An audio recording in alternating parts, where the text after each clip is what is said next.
It's Mental Health Awareness Month, and professionals say more kids are seeking therapy for bullying. That's right. Joining us now is Leslie Fuentes-Wynn. She's a licensed marriage and family therapist with Kaiser Permanente Los Angeles. Joining us for this conversation. Thank you so much for being with us. No, thank you for having me this morning. Really appreciate it. Yeah, bullying is one of those issues that is definitely not new. But with social media and so many other online platforms, it's become an even bigger issue for children. Oh, absolutely. It's a big deal right now. There's different forms of bullying that's happening right now. There's physical bullying, there's emotional bullying, there's financial bullying based on social economic status that's happening. Bullying is happening. It could happen at home with siblings, step siblings, a step parent. It could be at the schools. It could also be at a playground. It could be an after school activity. It happens everywhere. And it also happens with adults. Yeah. Oh, that's so sad. Yeah. It is. So can you talk about some of the signs that you see in children who are being bullied so that people can kind of identify it? Absolutely. So you first want to look at change in behavior. So do kids stop eating? Are they overeating? You also want to look at sleeping patterns. Are they no longer sleeping? Are they a little bit clingy to the parents? You want to look at academic functioning as well. Are their grades dropping? Are they no longer interested in basketball, baseball, different activities that they were really engaged in?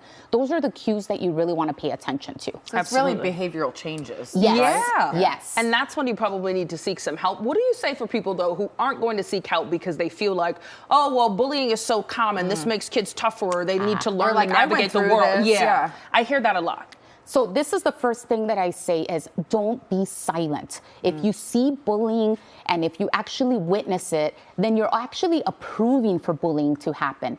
I would say engage it and use a positive intervention. Talk to the individual that is actually the victim of bullying. So, and you could even do something as, oh, your shoes are cool, or your backpack is really neat, and that takes away the power from the bully. So I would say positive interventions is a really big one. I would also say emotional regulation, which is also known as a coping skills. Really promote that with children, and as parents, do them together with them. But some parents are really bad at it.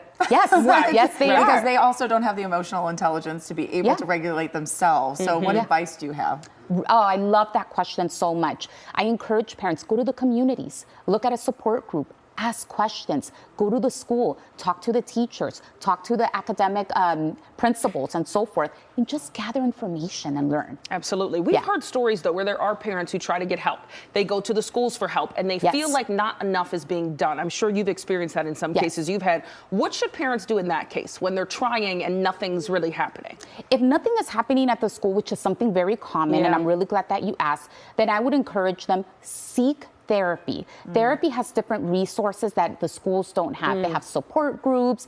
They have different apps that children can use at this point. They have different online programs, and they can recommend different interventions for kids. I know with my stepson, sometimes it's not necessarily the bully, but the bystanders who don't do anything or say anything that ends up hurting really badly. Is that still kind of grouped into the bullying category, or how do you deal with that?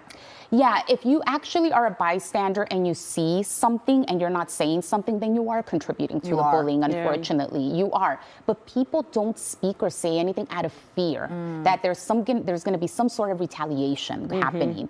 So I tell people there's no retaliation in speaking up. What we're doing is just protecting the victim at this point who's being bullied. Absolutely. There are parents watching this segment who will say, you know what, I do think some therapy would benefit my child, but as we talked about, finances are a part of that bullying. Yeah, a lot of these parents are going, I can't pay for the shoes that they want. That's why they're being bullied. How do I seek therapy if they don't have resources for that? Excellent question. So the first thing is go to your school and see if the schools have any resources. Sometimes the schools will offer school-based therapy that's only at the school. The second thing is if they have any form of insurance, for example, Kaiser Permanente is a really big one right now. They can flip their card, call the 800 number, and ask for information on therapy as well.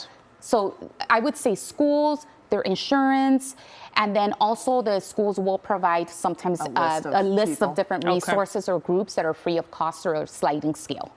Very helpful. Yes, very. Leslie Fuentes-Wynn, thank you so much for being with us. Thank you for having me. We appreciate it.